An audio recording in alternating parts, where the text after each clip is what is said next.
Oh, and once again, I have my thumb poised over the clock, which says that is 30 minutes. I think it's running out of battery. 30-minute countdown is now on. Hello, this is Peter Stewart, and together with Krishna Day, we bring you the last 7 days of live streaming news in the next 30 minutes. So just under 30 minutes to go. We've got all sorts of updates to bring you, some facts, some stats, and some good streams, bad streams, including some interesting news from what has been going on regarding live streaming around the presidential inauguration. And no, we're not talking about 360 streams or anything like that. We're talking about a couple of really interesting initiatives that you may not have realised. But as I say, this is Live Stream Insiders. It is episode 67. Come in, Krishna Day. Hi, how are you? Great, lots and lots of news with it on social video or live video. This week we've got many things to cover. Our goal here on Livestream Insiders is to make sure that you have live video news that you can use and put to use in your organization. So whether you're just getting started or you're already on that adventure, that's what our goal is today. Peter, over to you for our first story though.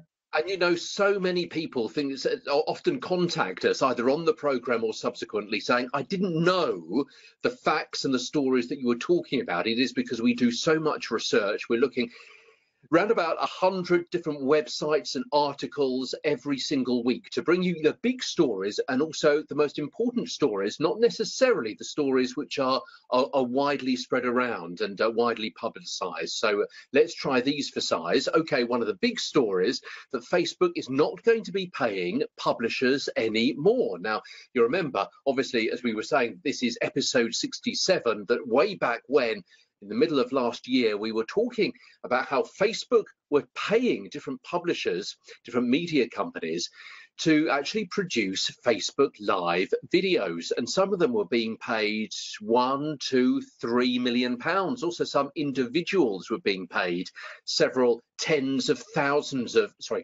dollars, several tens of thousands of dollars to produce live streams. Now, the thinking behind that was that if some really significant companies, brands and individuals produce some really good, interesting, creative, content-rich live streams, it would encourage other people to A, watch, B, go live streaming themselves, and 3, do some really good live streams themselves. And also, of course, it meant that companies like BuzzFeed, New York Times, CNN, Huffington Post, and the ones that you see there on that list wouldn't be using any other platform as well. Well, Facebook reportedly paying 140 media publishers and celebrities and athletes, and you can see a few others there. Gordon Ramsay, none of those, but certainly a celebrity cook, celebrity chef, over $50 million in total to create their compelling live content. However, now we understand that 1 year on, those deals are coming to an end and they won't be renewed. Instead, Facebook is encouraging publishers to create longer form video content and premium video content instead. They say they don't need to pay people to produce standard good video content. They reckon their job is done. Instead, they want it to be much more kind of TV-like and to license TV-like shows. And they're saying that if something is longer and better produced and people are staying longer watching it, then of course that gives them the opportunity to put in mid-roll adverts. Of course, the flip side of that is that if it's a general live stream, which is say 15 minutes, but people keep dipping in and dipping out, doing a mid-roll advert isn't going to actually catch many people. So that is the reason they want it to be really high spec, really high quality, to get people maybe some kind of story arc rather than just talking to camera, different characters and so on. And then people will stay longer and they've got more chance to sell different products to them.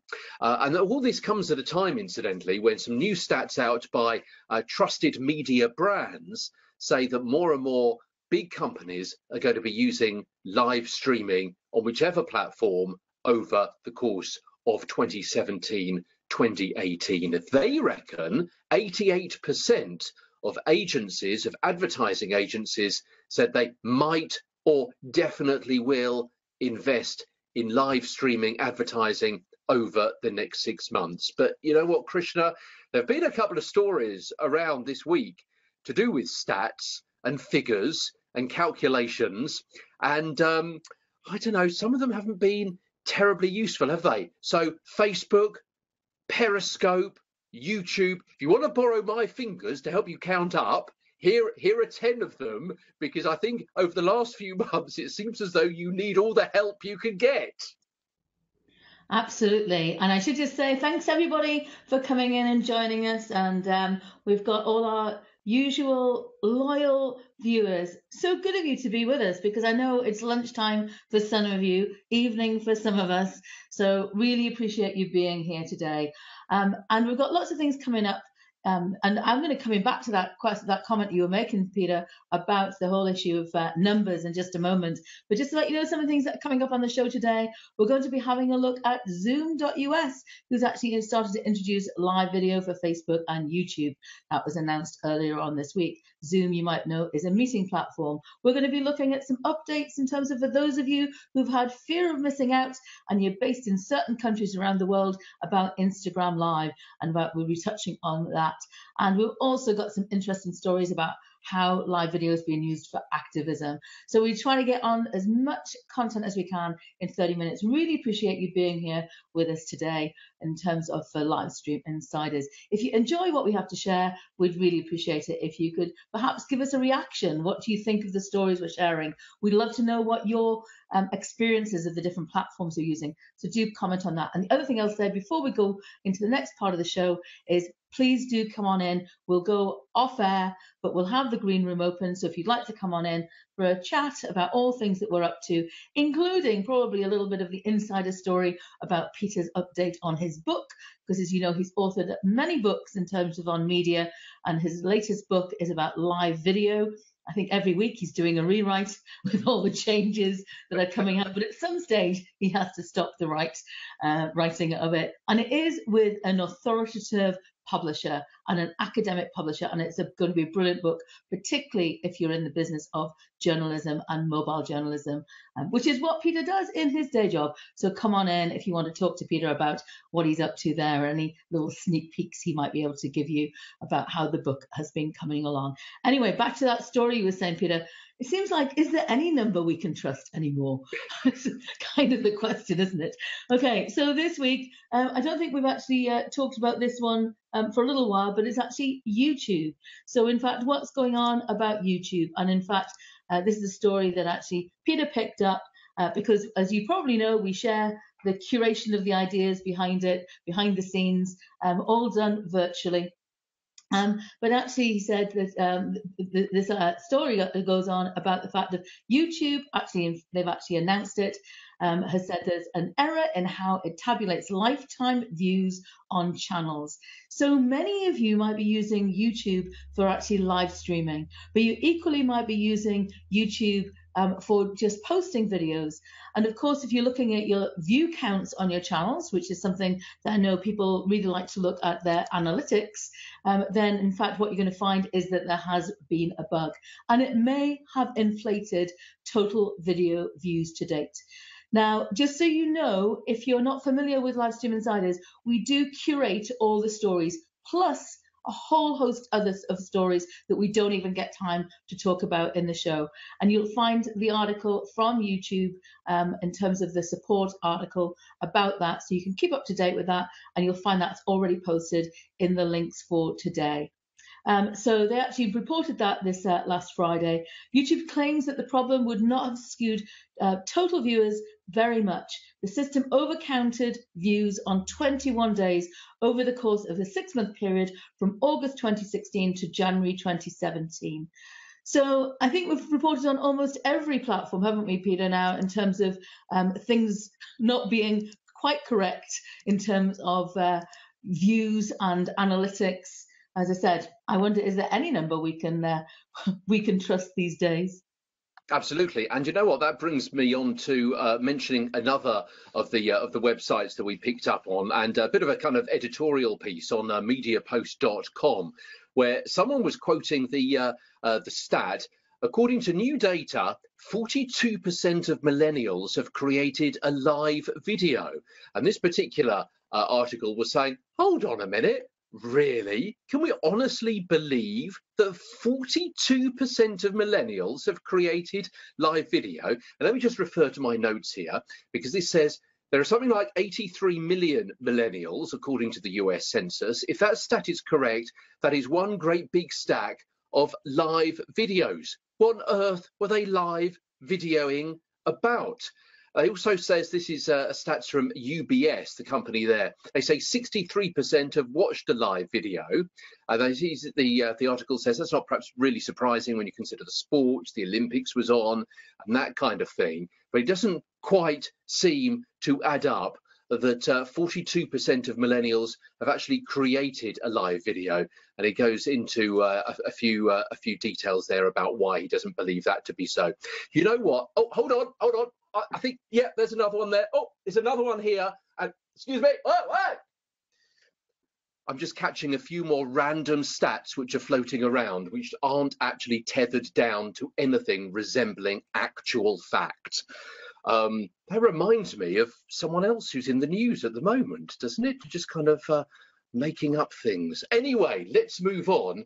And apropos of absolutely nothing at all, let me tell you about some really interesting streams that have been based around Inauguration Day in the United States. Of course, it won't have escaped your notice about a couple of things which have been going on over the last week. And the main big parade and the inauguration and so on, and saying goodbye to Obama and saying hello to President Bush hasn't really affected us so far this side of the pond, of course, but we'll leave to see what happens there over the forthcoming years. But as far as live streaming goes, two really interesting projects which caught our eye over the course of Friday and also going into the next few months as well. Let me tell you about the first of these. It was called a Love-a-thon, and it was billed as the first ever Facebook Live telethon. And it was held on Friday, and they said it was a star-studded 3-hour live event taking place to raise $500,000 for 3 social justice organisations. Those organisations focusing on things like civil rights, reproductive rights and climate change. So again, you'll see a bit of a theme developing there. Now, you'll have to forgive me if you are in America or if you're a bit more down with the kids than I am, but the article we picked up this week was talking about how the different celebrities were involved. This is called, according to Mashable.com, and they were saying more than 40 celebrities, including Rashida Jones, Joseph Gordon-Levitt and Ilana Glazer, joining host Judah Friedlander for the Inauguration Day counter-programming to support those different groups. I must admit, I haven't actually heard of any of those people, so forgive me if they're really huge, or maybe you want to drop in the comments what they do, who they are, if indeed you've heard of them yourselves. Perhaps they're big on that side of the pond rather than over here in Europe. But anyway, Rashida Jones, Joseph Gordon-Levitt and Ilana Glazer joined Judah Friedlander for that programming, supporting those charities, UCLA, Planned Parenthood and Earth Justice. And the idea behind it all was that you would watch the Facebook Live on Friday, going between 12:30 and 3:30 Eastern time last Friday, and what they called entertaining activities would unfold. You're able to ask those celebrities questions, so a good old traditional live stream Q&A, and also then donate to those charities through CrowdRise and donatetolove.com. No word at the moment on how much money they actually raised, how successful it was, how many people actually tuned in to that Love-a-thon, which happened on Friday, but an interesting way to mark the inauguration in a slightly different way. So that's one thing which happened on Friday. And also, this is linked in with Inauguration Day as well, something a little bit similar, because as President Trump put his hand on the Bible and swore allegiance to the United States, we had a few other people doing something a little bit different, which is going to have a bit more longevity than that previous live stream that I mentioned. And again, excuse me, I haven't heard of these people, but I understand their names are Shia LaBeouf, Nastya Sade-Ronco, and Luke Turner and Jaden Smith. They were calling on everyone to take another oath, quote, "He will not divide us." Or whatever your politics, it's really interesting to see what they are planning to do as a kind of conceptual art via live streaming over the forthcoming weeks and months. It's a performance artist. They got together outside New York's Museum of the Moving Image, and they've got a live stream booth which is going to be open 24/7, and they're inviting anyone that walks past, any members of the public, to go up to the camera and to say, "He will not divide us," into the camera, and they can say that for as often and as long as they want to. And in this way, the live stream site explains the mantra, "He will not divide us," acts as a show of resistance or insistence, opposition or optimism. I love that phrase, guided by the spirit of each individual participant and the community. Well, Jaden Smith was the first up to talk into the camera and recited, "He will not divide us," for 3 hours. I say 3 hours, unless Facebook Live, Periscope or YouTube were counting up, and then it was probably only an hour and a half because they probably got their figures wrong. But anyway, according to this, it was 3 hours. "He will not divide us." And just to repeat that phrase, I love that phrase, "He will not divide us," acts as a show of resistance or insistence, opposition or optimism, guided by the spirit of each individual participant in the community. And it's really interesting, isn't it, that 2 years on from Meerkat, and then soon after, of course, coming Periscope, and a bit more recently Facebook Live, people are still coming up with all these really interesting, creative, sometimes artistic ways of making creative streams and making a statement and kind of linking in a little bit with politics, as I say, a little bit of creativity, thinking outside the box. It's really interesting stuff. Yeah, I actually watched some of that, Peter. I don't know, that's how I got the screenshot, and I scrolled back through. So they've got the website that's been set up, so it'll be interesting to see how that develops. And they actually were rapping. And so I thought it was quite interesting. The people were just walking along, and then they'd come up and then they'd gather together and they'd do it. So quite an interesting innovation in terms of how it's being used. And I have to say, I did go and look at the live stream the earlier live stream that you talked about for the other advocacy, and I think they had over 1 million views of it on Facebook. So it's, they obviously kind of have caught people's attention. Lots of other things that have been going on as well, though, isn't there, in terms of, as you said, the Women's March, and there's been really interesting content shared there. I did have a little glitch on one of my live streams recently. I don't know if you've had one, Peter, at all, but I thought it was on Friday, and I just wondered if there was so much live streaming going on Facebook that we cut out on the live stream I was doing for 25 seconds. So that was interesting. Anyway. Thanks everybody for joining us here. Tony, thank you for being here at an unearthly hour in the morning from China. And thank you to all of you who are tuning in here for Livestream Insiders for our weekly 30 minutes of news you can use. So I need to crack on because we've got lots more news that we want to share. In terms of now, we're going to give you a few updates. So here they are. Take note. Some of them will apply to you and some of them just may not be platforms that you're using. So the first one is a platform that I use, but I don't have access to this, and this is Facebook Mentions. Now, we talked about Facebook Mentions a few weeks ago in terms of updates that were coming there, and that I pleaded to Facebook, should they have been listening to Livestream Insiders, to say, please, we'd like some of these updates too. So you can see here on the screen in terms of some of the updates that have now come out to Facebook Mentions. So if you do manage any channels for clients, who are using the Facebook Mentions app, or you're using Facebook Mentions yourselves, this is on iOS, and so you can be able to make sure you've got the update. In fact, I think there was an update on the 20th, and there was, as it seems to happen at the minute, there's an update the day after. I think the last update was the 21st. Maybe there was some glitches with that. So now broadcasters can comment on their own broadcasts when live, which is really handy. So when I'm doing that today, I'm doing it on my mobile or I'm doing it on desktop, and so you can do that within the Mentions app. They can invite their friends to their broadcasts when live as well. They can also tag the live composer, and also they can actually have better insights, better analytics there as well. I'll let you read more about it if you're interested in the Facebook Mentions app. As I said, for doing that, you'd need to have a verified account in terms of typically it's for celebrities, journalists, and people of note. Public figures is actually what's happening there. Okay, so the next update we've got for you, Periscope. You might remember Peter doing lots and lots and lots of Periscopes in terms of when it first launched, and he really brought out the first book on Periscope in terms of that book that he published, which is now obviously some of it's being reiterated into his new book.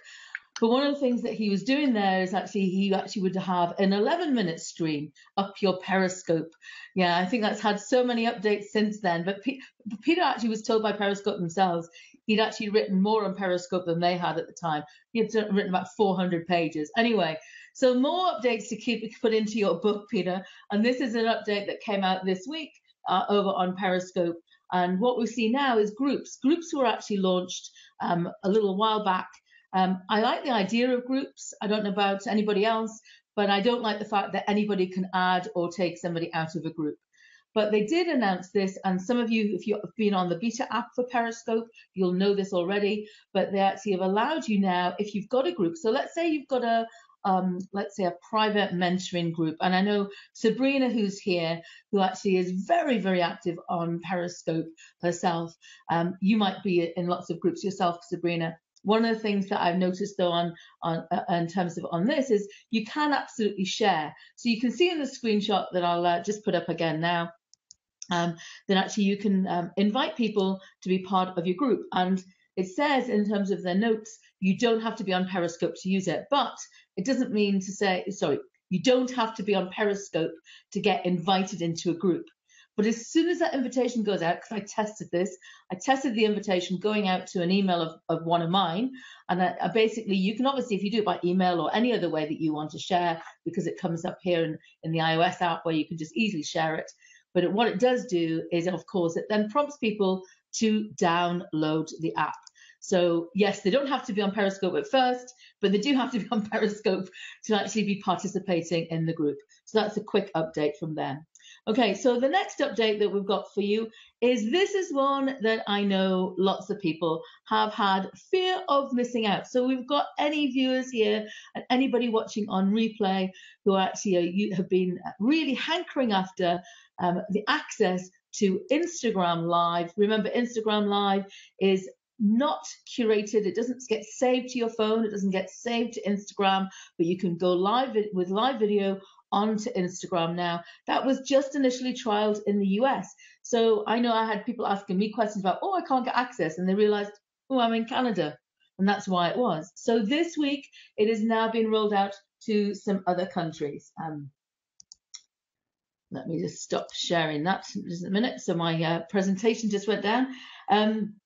Yeah, so it's actually just been rolled out to a few other countries, including the UK and also Canada. So if you were concerned about missing out in terms of what's going on there on Instagram Live, now you have access to it. So I think that's about it for all of those updates in terms of apps. But one thing we did want to talk about is Zoom. Zoom.us. It's a platform that I pay for and I use it for live meetings. One of the things that we actually wanted to talk about just briefly is the fact of, guess what? They have now integrated the opportunity for live video to be done from their meeting room. So you have to be subscribed to their webinar platform to actually now participate in terms of live video and actually sharing that to Facebook Live or YouTube. So a little bit like what we've done here in terms of on BlueJeans. So where somebody asked earlier on what platform do we use? We're using BlueJeans on social, and we really enjoy the platform. We've been using it since it first launched, which allows us to do lots of different things, including having private meetings, but those meetings also could be shared over to Facebook Live.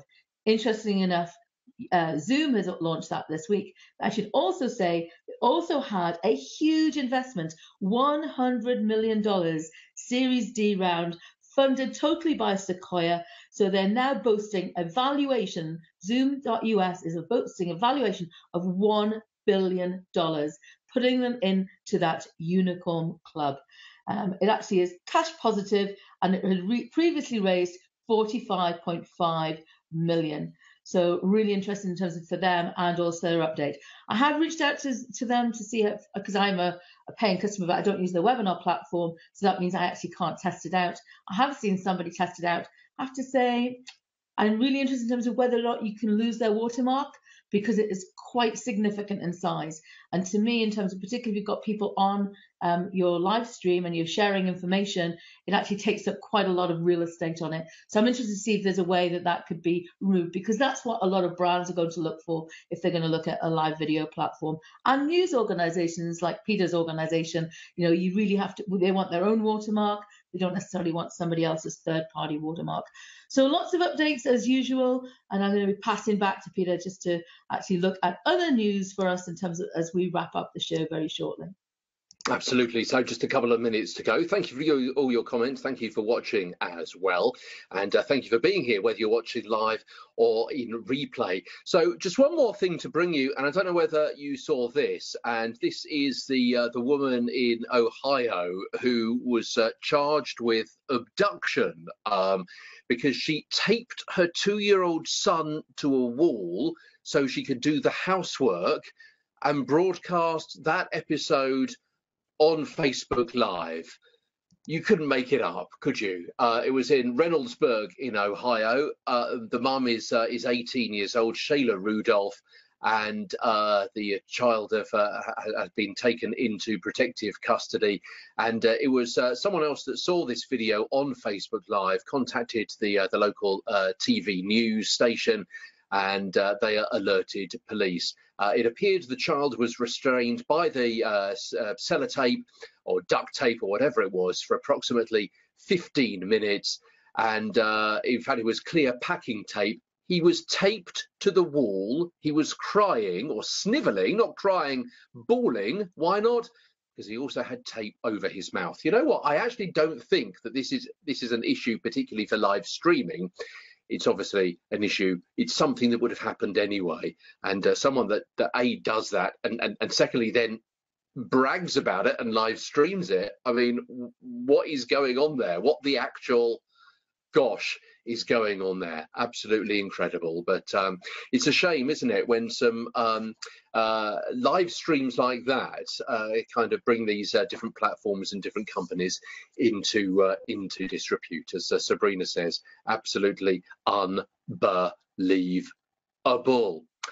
That's about it. Thank you so much indeed for watching. And if you've got any examples that you'd like to share with us, maybe a story that you see, or maybe a fantastic live stream that you are planning or being involved with, then do let us know, because we'd love to feature you. Or a case study that you have seen, so you can always get in touch with us at LS Insiders or at Livestream Insiders, depending on whether it's Twitter or Facebook. And of course, don't forget to watch us next week as well. We are the longest running program about live streaming that there is anywhere. So not only did I write the world's first book on live streaming, also with Krishna, and Krishna set up this series of programs together, the longest running and the original program on live streaming on a live streaming platform. So we're really pleased that we're still doing that. We're still going strong into our coming to the end of our 67th episode. So thank you very much indeed for being a part of it. Krishna, back to you for the last 30 seconds.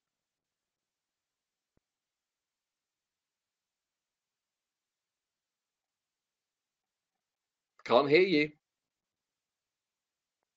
To say, come on into the green room if you've got any questions that you want to explore, or in fact, if you want to learn more about how Peter's getting on with his book. It's a good accountability opportunity for Peter. Thanks again. See you next week, everybody.